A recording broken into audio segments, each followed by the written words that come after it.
Welcome to Firefighting Today, the weekly roundtable discussion where we talk about all sorts of things fire service related. Tonight the panel is actually going to be talking about commercial building fires.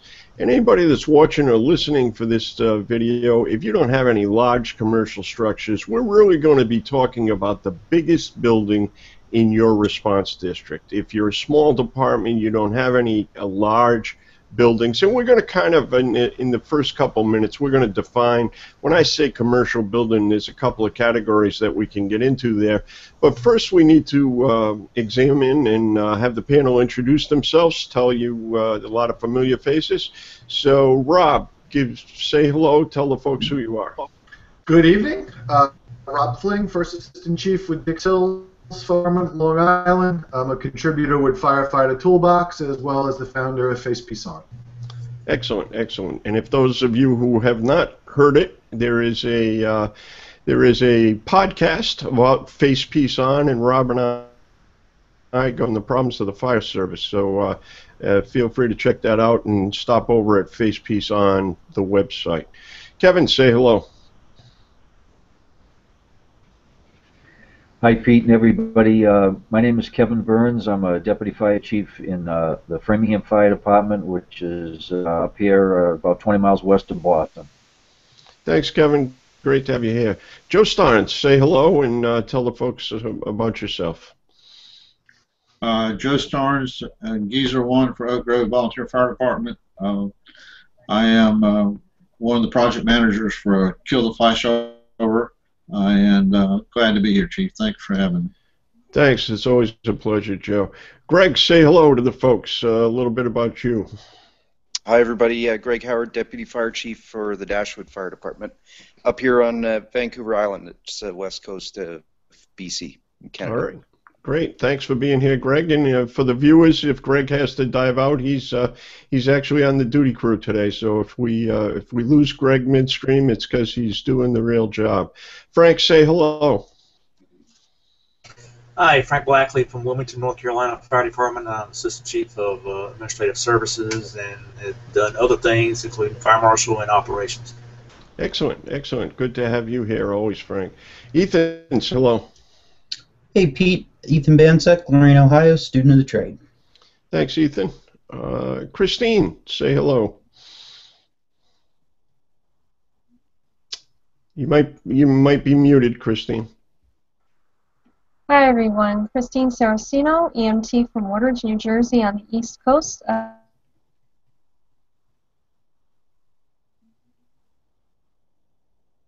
Okay, I lost the tail end, Christine, but I think we're okay. We got the location. Adam, say hello. Hello, guys. Adam Gannaway from Kellogg, Iowa, on the Kellogg Volunteer Fire Department captain. Great. So we've got a pretty good variety here tonight. We've got people from different size fire departments, and I really didn't introduce myself, the author of PeteLamb.com and the host of the Firefighter Training Podcast. Retired chief here in North Attleboro, Massachusetts. So we need to define, I throw these little descriptions out. What is a commercial building? So here's our platform as we speak here tonight. And so I'm going to call it commercial. It could be manufacturing. It could be a large retail. It's anything other than a residential for the purpose of our discussion here tonight. Now, some of the purists might give us some other definition about that. Excuse me, but our definition is commercial. And so the question posed to the group tonight is, why is a commercial building different? Why is a commercial building fire different for us? In what ways is it different? And as we begin to summarize at the end of the presentation, I want to say, what do we do about that? So we identify these differences. What is it we do about that? Kevin, what do you think makes a commercial fire different from not that there's a run-of-the-mill structural fire, but from the residential occupancy, why is a commercial different? A couple of things. Well, Pete, probably the biggest thing is the size of the building. Just the sheer geographic size means things like longer hose stretches. It means maybe a need to segment the building It's not as easy to do a 360, for example, so maybe you need a company or a chief around back to watch the back for you. And then interiorly, you've got high ceilings, which can mask, a large fire can be masked in high ceilings where the smoke doesn't bank down. So, and just in those general thoughts, Pete, the size of the building and the construction of it make it different. Yeah, okay. Well said, and I think that's well said. Joe, I'm going to lean right on you for your specialty, and just play off of Kevin's point a little bit, Joe. So size and area and height, and you're my fire behavior go-to guy. So how does the fire behave different in this size? If we take on the commercial being a different size, why does that affect my fire behavior, and how does it affect my fire behavior? Well, again, I'll speak from my opinion, not so much from my expertise, but from a fire behavior standpoint, we're looking at cubic feet of air of anything. In other words, if I start with a 7-9 ceiling versus I go to a 16-foot ceiling, the cubic feet of air for the combustion is tremendously different and larger. If Dobson makes a point in his presentation about saying, I'm on the scene of a structure and I got smoke showing, light smoke showing. Well, light smoke showing if you've got 300,000 cubic feet versus light smoke showing if you've got 10,000 cubic feet, quite a bit difference in those two problems. So the other thing I would say to you is the amount of our engines and ladders are really engineered not for that size. So they're engineered for our most common fires, which is our residential fires. A lot of times firefighters get hurt by pulling smaller lines into spaces that need more water flow. So from a behavior standpoint, more air that is static, that's there to start with, and more air that will be entrained into the fire once you open a bay door or a warehouse door, or somebody cuts a hole or breaks a large glass. So all those things change speed. Now the other thing that probably the most is when that fire goes extreme, where are you? It is really, really dangerous at the point that fire makes that change. So that would be the 3 or 4 points, Chief. Thank you, Joe. And let me just take the opportunity while Joe said something there that I think is important. A lot of us have heard of the NFPA standard 1710 or 1720 on the volunteer call side. If you're not familiar with that standard, look it up. But 1710 is based upon a 2,000 square foot residential structure. So when we talk about all this, I need this many men and this many personnel and what have you, Joe's point to when you start talking about the square foot of a structure, our apparatus and everything we talk about is based upon a 2,000 square foot residential. Greg, you're from a smaller department. What does commercial represent to you? What is your big building outside the norm of a residential structure? Oh, I've got a few storage facilities, so it's like you'd expect. They're the long row buildings, segmented multiple times, and different mixed construction. I've got an engine overhaul shop. I've got a couple gas stations with residents above, and some of them have fairly extensive refrigeration in them.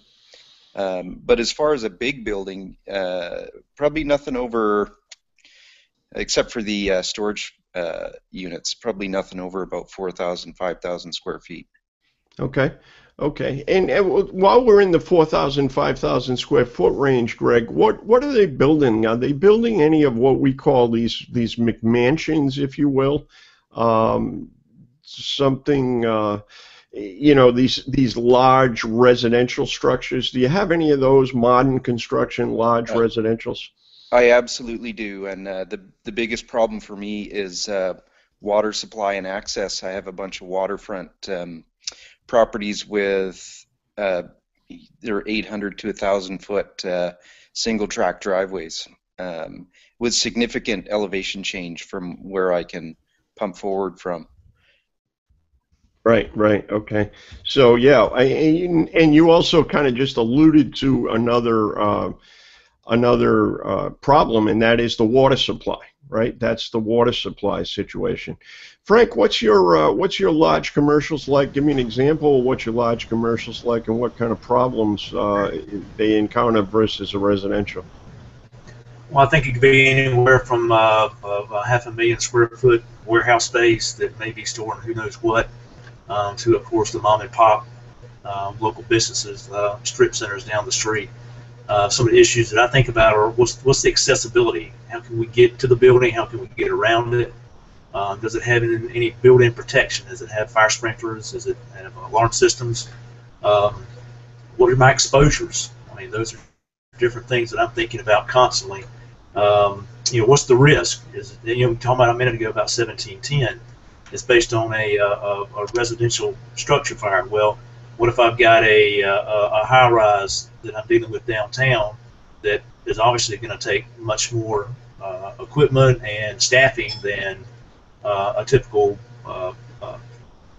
room and contents fire? So those are things that I'm thinking about, and we go, like I said, the gamut from the rather large buildings to your typical strip shopping centers. Right, and you also just kind of slipped out one that's important. When you talk about the hazard, no one has brought up. Generally, these commercials are probably going to have some hazmat in them or some particular unique hazard, right? We said retail, manufacturing, we said a number of things. So certainly you could have that hazmat problem as well. Comment from the audience, always a pleasure. Johnny, thanks for being such a regular. I'm sincere when I say that. Johnny says, although sprinklers are great, one hazard is cold smoke. By sprinklers keeping fire in a checkmate in a commercial building, coupled with the large floor plan and ticks being ineffective, disorientation is a major concern. So, yeah, I mean, there's a mouthful there, Johnny. Sprinklers are going to affect the way air flows, certainly, and the way that goes. I think that's clear. And you really, I should pay you. You're a great straight man, because my issue about these big buildings is air supply for our people. And Joe alluded to, when things go bad, where are you in the building? My big deal on these large building size is the amount of air that we're carrying and how long it takes you to get in and out. So thank you, Johnny. I appreciate your input. We got one more before we move down the panel. So Robbie's here. Thanks, Robbie. I appreciate you being here. He's got a large variety of buildings, McMansions, and when I say McMansions, I mean I had them as much as 7,000, 7,500 square feet. So pretty crazy. Large commercial on one end, large industrial, Richmond Airport, Richmond International Raceway. So there's a large commercial place of assembly, if you will, that certainly makes a difference. Thanks, Robbie. I appreciate you tossing that in. Ethan, when you're thinking commercial, what are you thinking? Pete, a couple of the things I have here. Commercial buildings tend to have a higher fuel load, and like Joe said, that's going to influence your fire behavior and how fast that fire is spreading.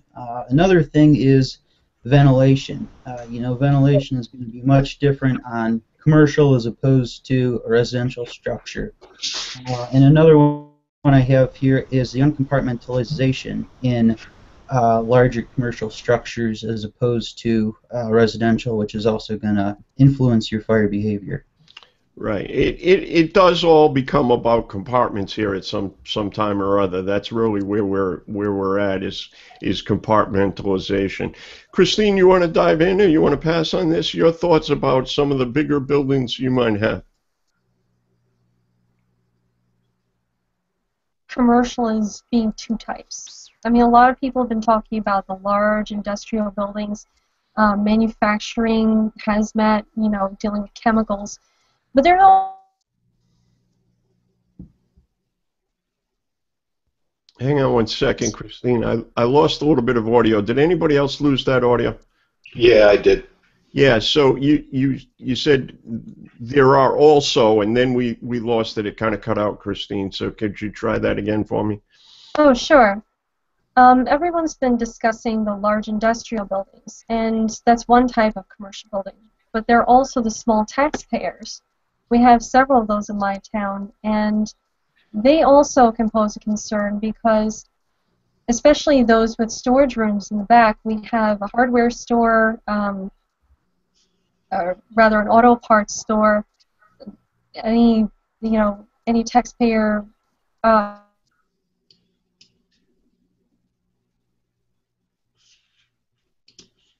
the fire could start there, but you may only get some light smoke or something like that because the fire has traveled through the ceiling rafters and towards the front of the building. That's a concern because if the officer is not able to do a 360 or if they're not training the tick in the right place, that's something that they can miss, and before they know it, the ceiling's weakened and it goes down on them as they're pushing back towards the storage room.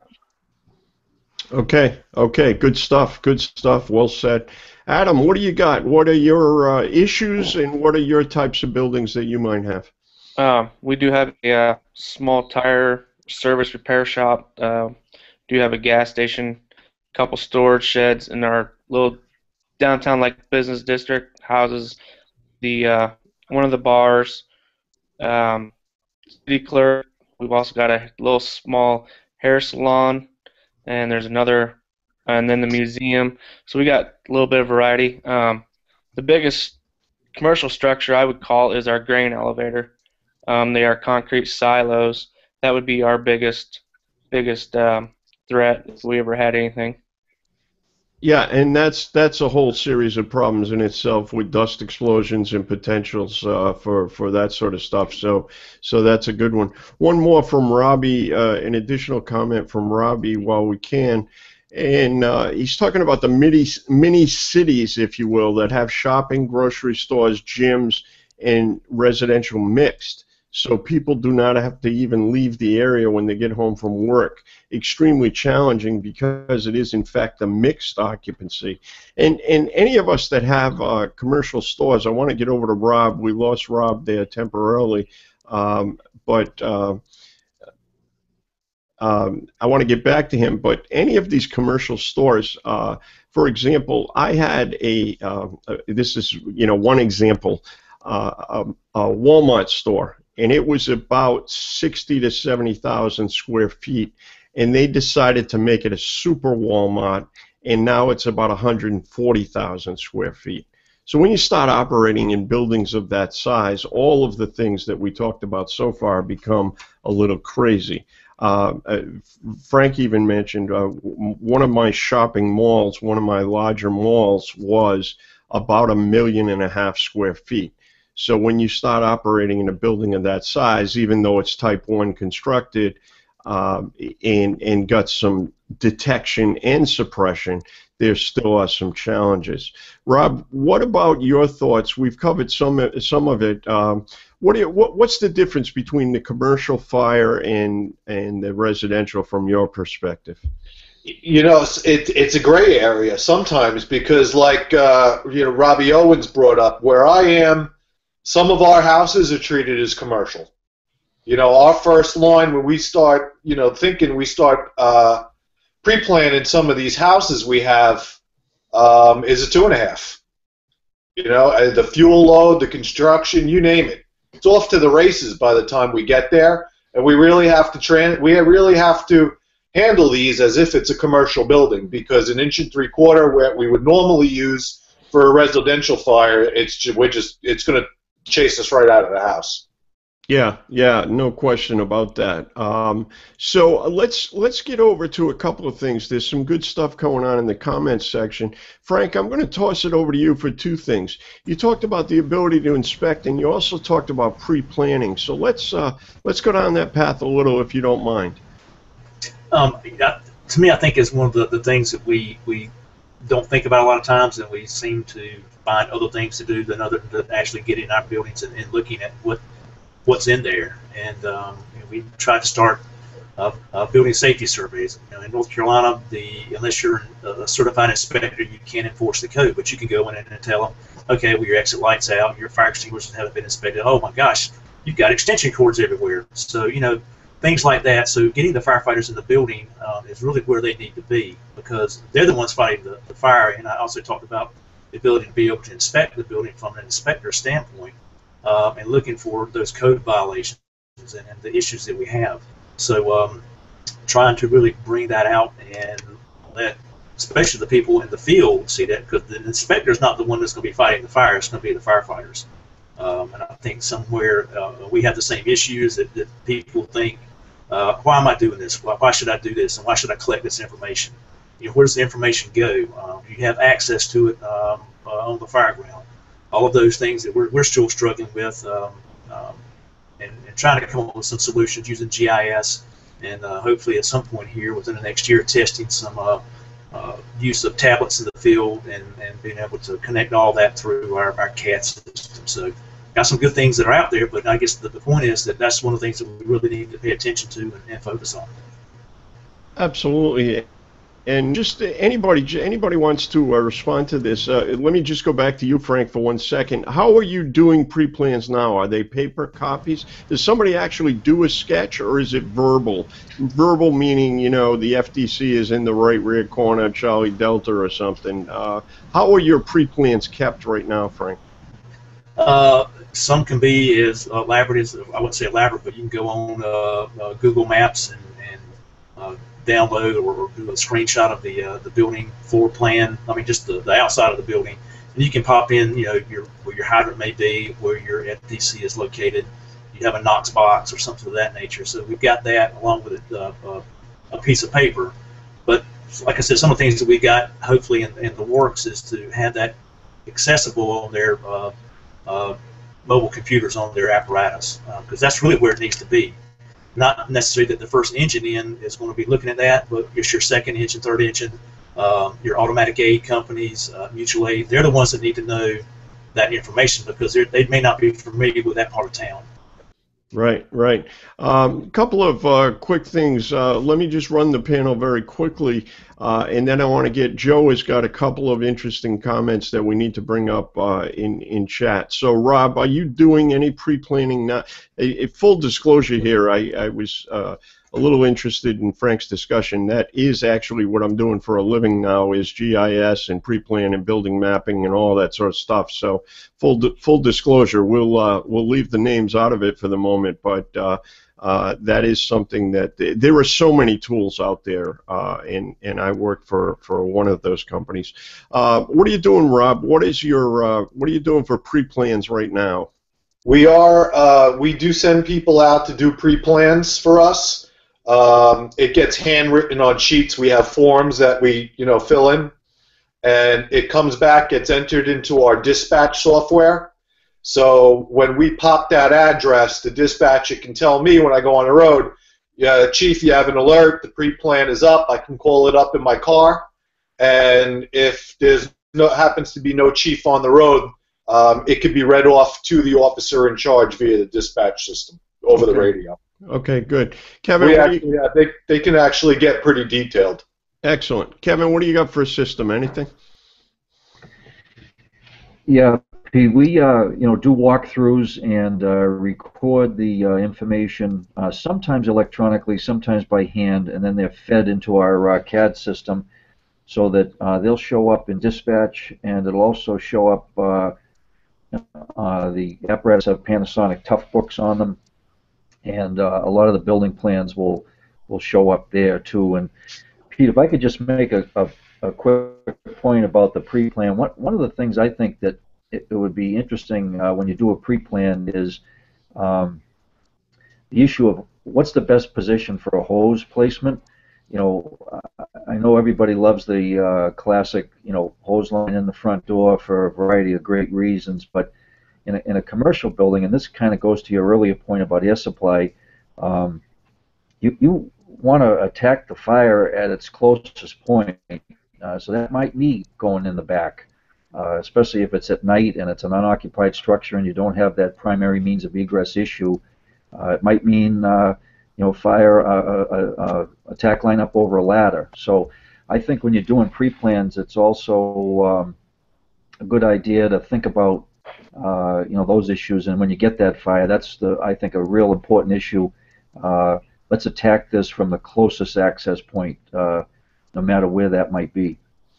Yeah, great point. And you know, you said a couple of, so the pre-plan, you know, when we talk about pre-plan, you got the pre-plan, which is the tactical the layout of the building, or the physical layout of the building, and you're actually talking about developing a tactical pre-plan, so the method of attack that should be used in most cases. So a couple of terms there. Joe, I'm going to come back to you about some stuff in the chat room, but is Oak Grove doing anything to pre-plan certain high hazards or particular response areas? Do you do anything for pre-plans, and what's the method? Is it computer or paper?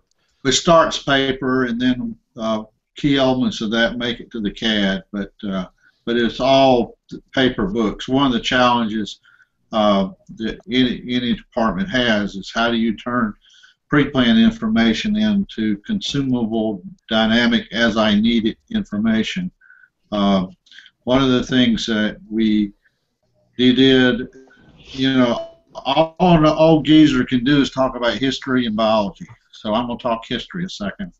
One of the things that we used to do is, we had a radio channel in a little small volunteer that I was fire chief of. We had a radio channel. It was lovingly called Channel 5. It was a hot coaching channel, and that channel was where a couple geezers on a major fire had all that information at their fingertips, and they would actually push that information into the Fireground Command as they felt needed. So they were the one that were the most up on the pre-plans, and their job was to manually, unfortunately we didn't have the computers, manually push that information to that. So it was a hot coaching channel for tactical fireground. So there's many ways you can do it. You can do it with algorithms, or you can do it with paper. It's not, well, the point I wanted to make there is, paper doesn't preclude you from using it, putting it on, instead of putting it in a book, putting it on a shelf and never seeing it until your ISO inspection. Right, yeah. Oftentimes these plans get stuffed in binders somewhere, and you know, if it's real bad, throw the binder on. Yeah, I get it. Let me just do this. Let me get Robbie in here. Great point, Robbie. Fire protection for emergency ops from NFA.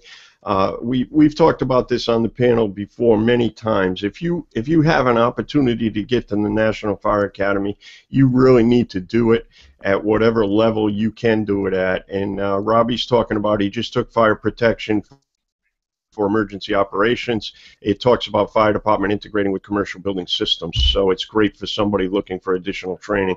Thank you for that, Robbie. We want to pass information on, so that's good stuff. Greg, what are you doing? Are you pre-planning any target hazards, and if so, what's the method? You got computers on the apparatus, or are you doing it in paper, or what's happening? Yeah, in the last probably year and a half, we made the switch from binders, and we did it a little bit. We started using iPads, and we're still learning the process. But right now, the way it works is we pre-plan high hazard buildings during inspections, and there's a form we use for the pre-plan.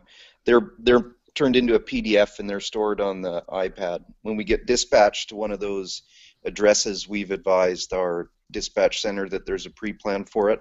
So with the dispatch, they'll be advised there's a pre-plan for the address. Then they can pull it up in the apparatus or in the command vehicle. Excellent. Thank you, Greg. Ethan, what's going on in your part of the world? Paper pre-plans, computers, what do you got? Pete, they're just starting to do the CAD pre-plans now. Okay, good stuff. Christine, do you know whether you have paper pre-plans or are they computerized? Do you know the answer to that? I think we have done at least what we have for pre-planning on paper. We've been kind of transcribing it to digital format, so that way it's accessible on computers. But we don't have our iPads in the apparatus. So if someone wants to reference a building pre-plan, they have to do it in the central communications room. Right. Okay. They got to be in dispatch. Okay. Yep. Adam, are you doing anything? I know you don't have a lot of computer stuff. Any stuff on paper? Any three-ring binders hanging around with pre-plans or anything? No, I haven't seen any here. I know there's just been a few of us that discussed on how to attack if we happen to have a major fire in one of our buildings. Okay, so you got some tactical discussions going on. So here's my one takeaway for the folks watching this tonight. So we've got this. I don't care what you got. If it's in the dispatch office or if it's literally the three-ring binder in your truck, you have to make another copy of the three-ring binder and give it to your closest mutual aid. Make sure that your mutual aid partner has access to what you've already predefined as critical buildings. Because we know one of the things we didn't talk about with the commercial building, we need help. Already by definition, we're going to need help. So if we're talking about pre-planning, not so much inspections, but you might even share inspection data if you wanted to, make sure that horizontal data sharing is taking place with your neighboring community. I think that's critical. And another comment from Joe is, if we're doing that, if you are a company, if you're a department who has a rural water supply area, that rural water supply system should be shared with mutual aid without question. I want to go back to the commercial building before we start putting the wrappers on this. Joe, you had a couple of comments I want to reference, if you can share them with the audience, and two of them were this. One of them, you're talking about void spaces in the commercial, and the second one, you talk about the potential for collapse. Can you expand on either of those as it relates to a commercial? Well, voids or concealed fires, sometimes I divide, in KTF, I divide the fire ground into detect, define, access, and favorably influence. And when you do that with a commercial building, that becomes quite a different literary span and scale problem. And it often concealed fires in those much harder to diagnose, and often they, if you've got a process by which you make the fire show itself before you go fight it, doing that in a commercial building will get you more mineral rights. So you need to really figure out how you're defining the fire problem, especially in concealed spaces.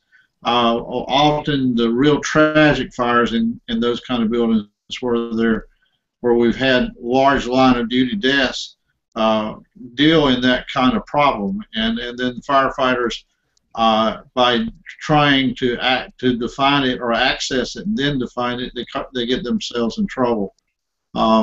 So that's the piece. And what was the second one, Chief? I forgot. I'm old. On a collapse, the potential of a collapse in these large, open areas, open roofs. You would reference that in chat. One of the things on collapse zones is your divisions really have to manage those collapse zones big time on those kind of buildings. Everything from the type of parapet wall to the type of wall to the work that Chris Naum does. I mean, those are awesome things that they're out there to learn. But there is so much to learn. How the building was constructed. My son had a fire the other night in a commercial building. Chief Lamb and I have discussed. But one of the things that was different about that building, it was a commercial building in the 20s, and in the 30s it went from 1-story to 2-story. Well, it wasn't 2-story when it was built originally, and of course the codes changed quite a bit.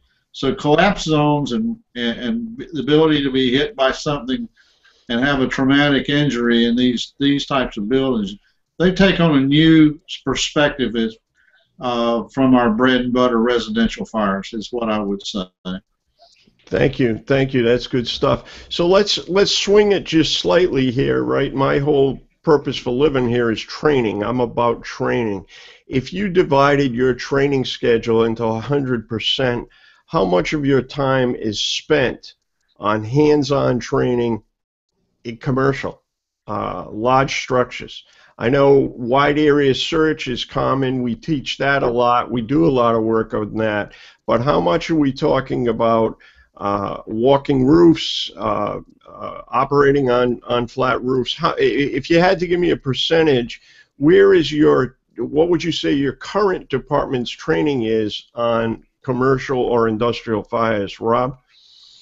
I'd say it's probably around 30%. Okay. A lot of, we actually go out to the fire academy and we do taxpayer drills. We don't have a hell of a lot of commercial here. Like I said before, some of our houses we consider commercial, but we are one of the capitals on Long Island for churches.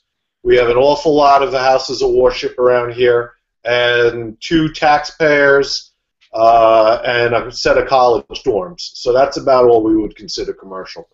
No, but it's interesting. Churches, we kind of left that out, right? Place of assembly, huge buildings, sometimes very old buildings. So lots, a lot of them. Yeah, lots to talk about. Yeah. We have one church. I don't know if you're familiar with the Kennedy Space Center, but they have that vehicle assembly building. Right. Add on to that building, and that's what I call it. It's the vehicle assembly building. That's how big it is. And it's just all lightweight construction, and we've actually had a small fire in there before. The basement of the church it's a search nightmare. If we have a fire down there and they run a school down there during the day, we have a lot of problems. Right. Kevin, what would you say your department's percentage of time? How much time do you spend on routine stuff versus commercial industrial?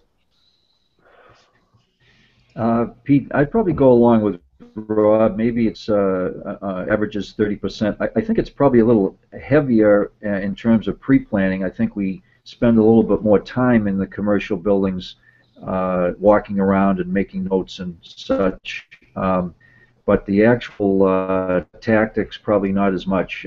For example, we probably should be doing more with 2.5-inch lines. We have 2-inch lines in Framingham, which we can get a couple hundred gallons of water out of those, no problem. But we probably should be doing more with 2.5. And Pete, if I could just make a quick point, just to follow up on what Chief Stahn said about the collapse, just as a takeaway.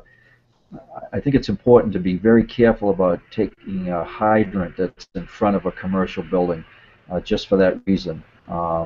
It's important to have a secondary water supply, I think, too, in these large buildings, but in particular a primary water supply. If you can pick a hydrant other than right in front of the building, that could prove valuable if things go bad.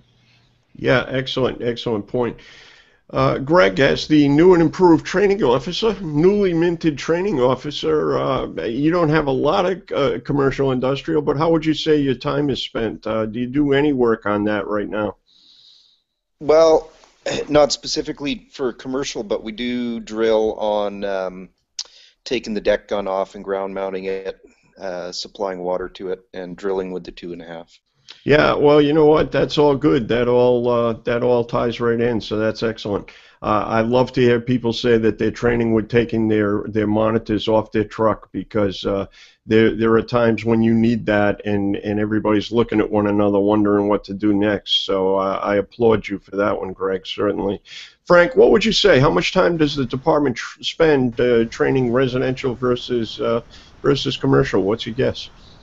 I really don't know what the percentage is, but I do know that some of it's increasing. We're starting to conduct proficiency drills. And, okay. Yep. At least once a year. I'm not sure exactly what the final schedule will be, but we have to go on. We'll be going through these proficiency drills. Are they able to do their job? Right. Can they use a ladder? Can they pull hose? Can they tie a knot? All those different things. And several of the companies have kind of taken it on their own to go out there, training ground themselves, and start running through these proficiency drills before we actually implement them, to make sure that we're doing the right things. Was what originally drafted. Is it the right thing to do? Should we change it? So I think that right there is going to make it's obviously help. So we got lots of those things that we're trying to do and think about. Excellent. I got 2 comments from the audience, but Ethan, what would you estimate? How much time is spent on residential versus commercial or large buildings? I'm not exactly sure what they do here, Pete, but I'm going to say at a bare minimum you should be doing at least 25% of your training because these are not fires that we're going on every day. Right, right. So it's not your everyday fire, so maybe you got to do a little more work. Very pleased to have with us tonight the Green Maltese. If you're not over on that website, you need to stick your face in that website and see what's going on over there.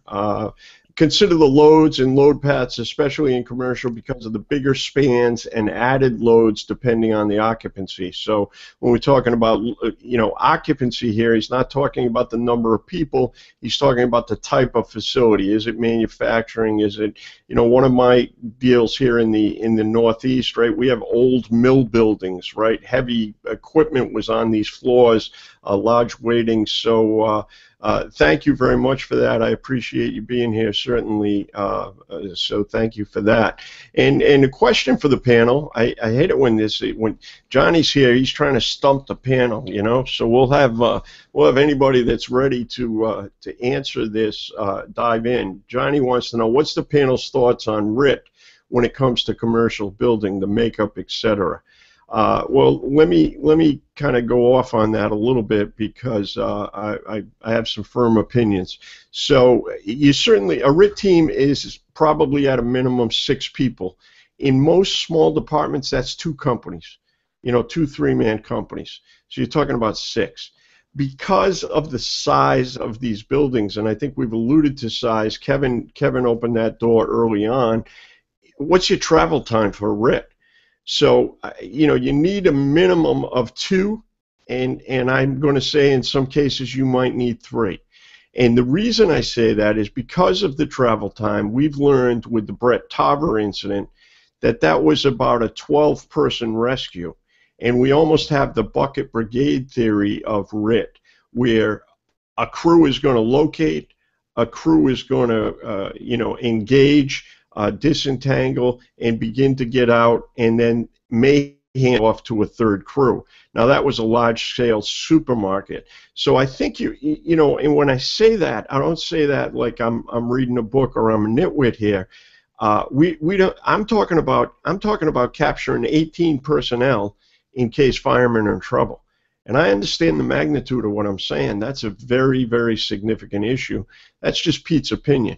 I've been at large commercial structures where there was a single RIT team, and I was not comfortable with it, but it happens. So I don't know if that helps you at all, Johnny. Anybody else want to give Johnny some thoughts on that? He's asking for, just to refresh, his question was, what is the makeup, and what are our thoughts on it? Does anybody else? Kevin, you want to dive in there?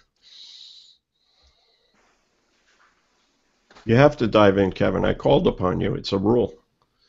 Well, Pete, maybe I'll just pivot it just a little bit and make the point that maybe in commercial structures more than any other structure, how important it is to utilize the Mayday, to utilize the idea of if you're in trouble, call right away, because it's probably going to take longer to get to you. So sort of turning that RIT around, I'd like to make that point that especially in commercial structures, if you think you're in trouble, declare that Mayday and get some help headed your way. Yeah, the other, yeah. So you're kind of on the Mayday prevention deal, and so here's the point: when you're in these structures, I firmly believe, you go into residence. You read the IFSTA manual, right? Put your right hand on the wall, start a search, right hand search, left hand search. That's all gone. That's all gone in a commercial structure.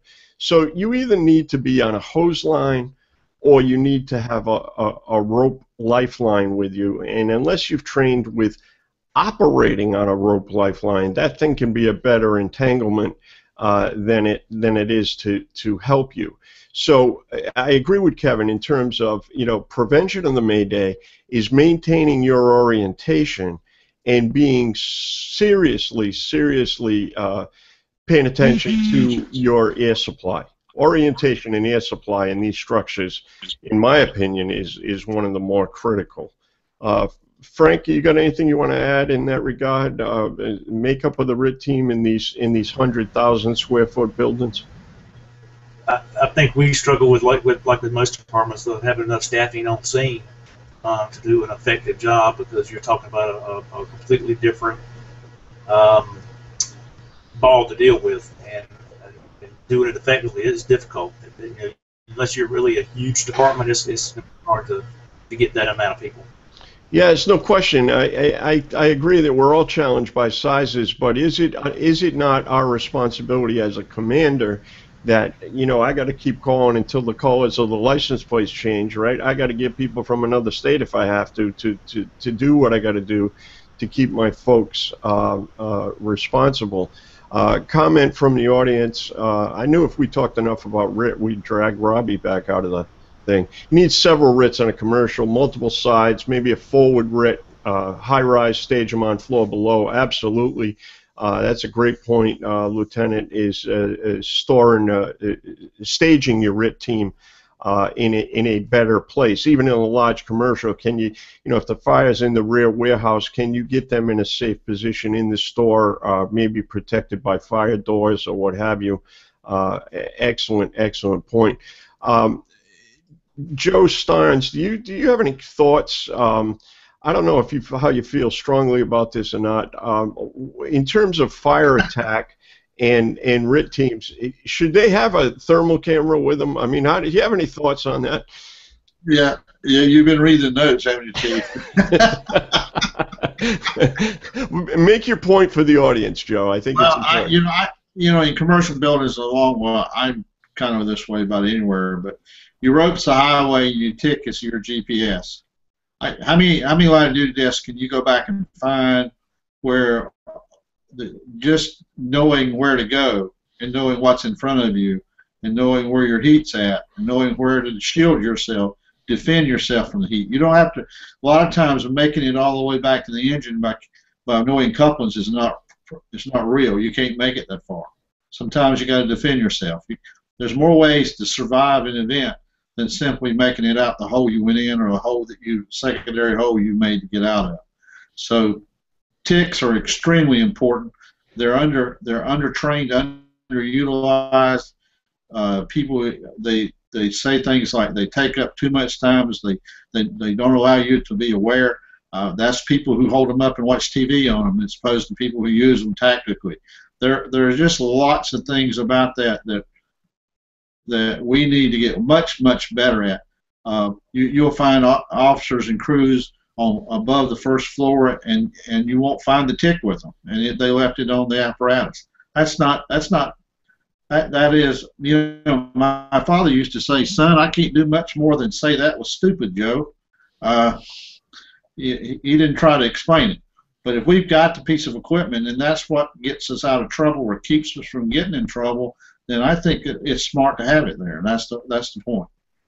Excellent. Well said, Joe. So I like that little analogy. That's worth repeating. That may go down in my book of Starnesisms, right? So the rope is the highway, and the GPS and the tick is your GPS. See, I couldn't even do it right. The rope is the highway. The tick is the GPS.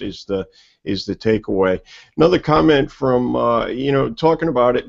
Thanks for being here. Is knowing your hydrants on large commercials. Several places that have one city hydrant and the others rob the building's fire protection. Yeah, absolutely. The use of private hydrants, what we call private or industrial hydrants.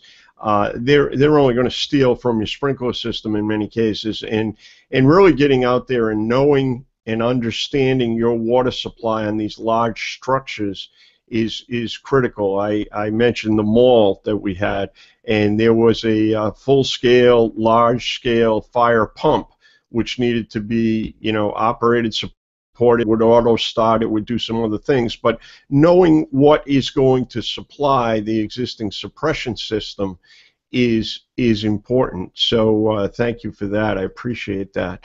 So as we begin to summarize, let's think about some summary statements. I'm going to go right down the panel.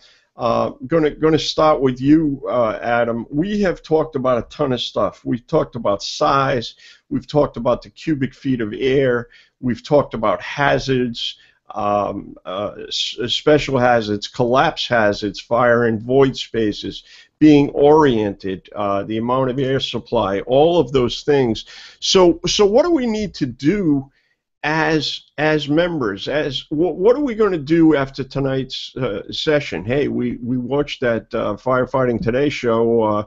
What the heck do we do about it now that we've got this information?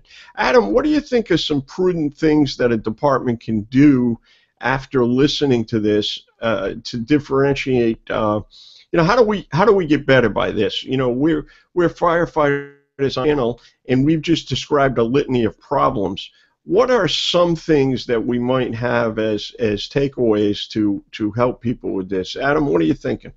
I'm going to go with my department. I think it's a lot of great information here, a lot of information I need to take back to our department, and we really need to hit on this subject on the commercial structures. I think, like Ethan was saying, we don't go on these every day. We go on more residential than commercial. So I think, as in my department, I think we really need to hit this subject a lot harder than what we do. Well, I think the first step is awesome, right? So you've decided you're going to take info back to your department, and that's great. I think anybody listening should take info back to their department. That's awesome. Christine, what can we take away from tonight's discussion about the commercial building? I think the big takeaway, at least from my perspective, is, be aware of the building. Yeah, know your area, know what's out there, know what your problem is. So awareness is a good one. Absolutely. Ethan, what do you got for takeaways? Well, Pete, we can easily go an hour more on this, but I think the major one is you have got to get into these buildings and get them pre-planned. Training is the key here with these, because like I said, these are not the everyday fires that we're going on. Get out there and pull that 2.5, and also because that's not the line that we're pulling on every single fire. So you got some training issues and talking about getting into the building, and I think Frank alluded to this. I don't want to steal from him, but he alluded to the fact. Okay, we went in, we pre-planned, we did a rough drawing on a piece of paper. Make sure that drawing is accessible the night of the fire. I mean, don't lock that in a cabinet in the chief's office. So make sure that pre-plan is effective. So let's add it up a little bit. So Adam's talking about bringing it back. Christine is talking about awareness. You're saying get into this and do additional training. Frank, what are you thinking? I think they've already hit on some pretty darn good points already. One thing that I was thinking about was obviously you've got many different occupancy types within your jurisdiction, and based on what they are, is really if each individual occupancy is going to need its own pre-plan, because you're facing different locations for if you do have building protection. Where's your gas shutoffs? Where's your electrical shutoffs?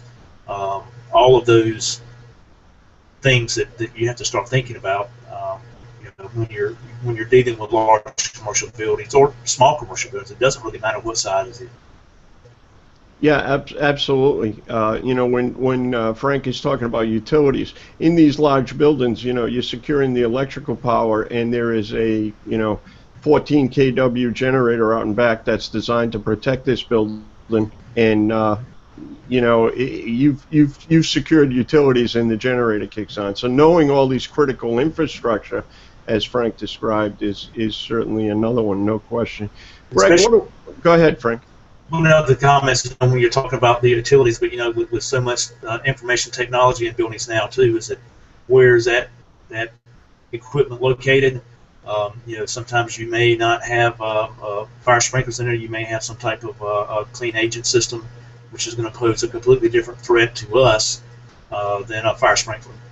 Yeah, absolutely. Different types of systems, right? Greg, what is our takeaway? What should we do after absorbing what the panel did? Just a second. Hey, Pete, I guess the big one, and we're working on it right now, is standardizing SOPs across the mutual aid district, and so we're all kind of playing out of the same playbook.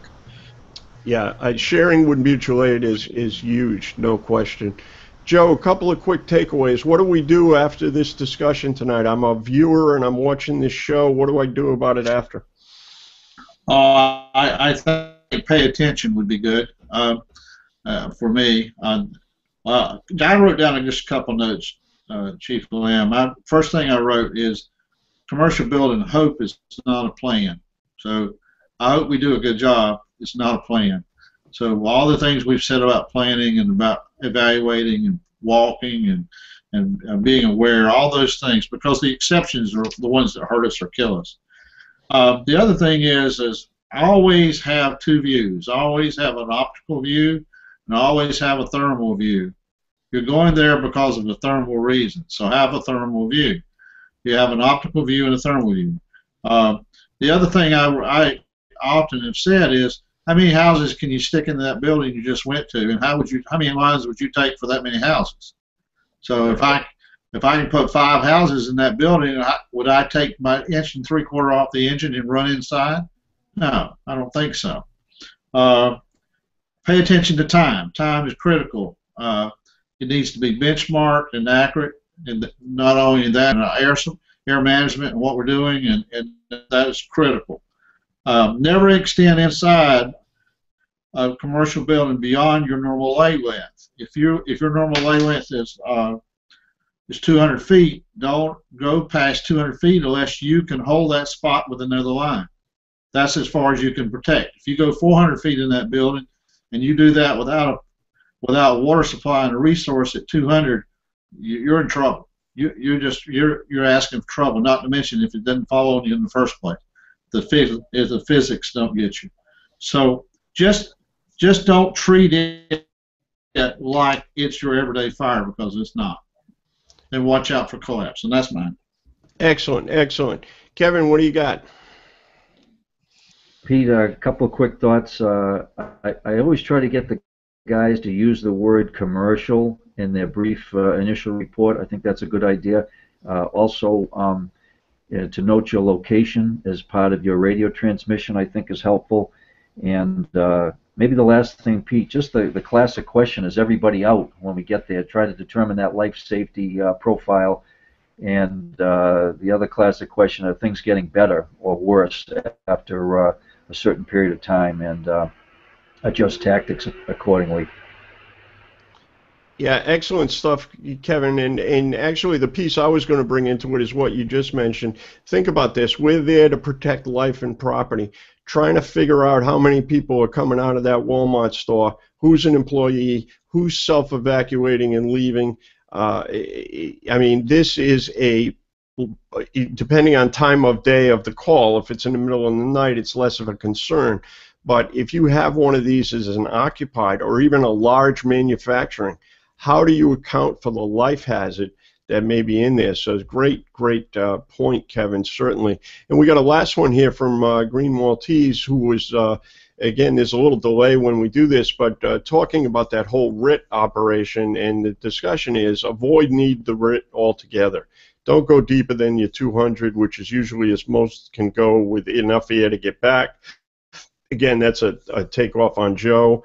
And always have a hose line the right size for the fire load. Use a tick, control intake. And there must be a part 2 to that. I don't have the part 2.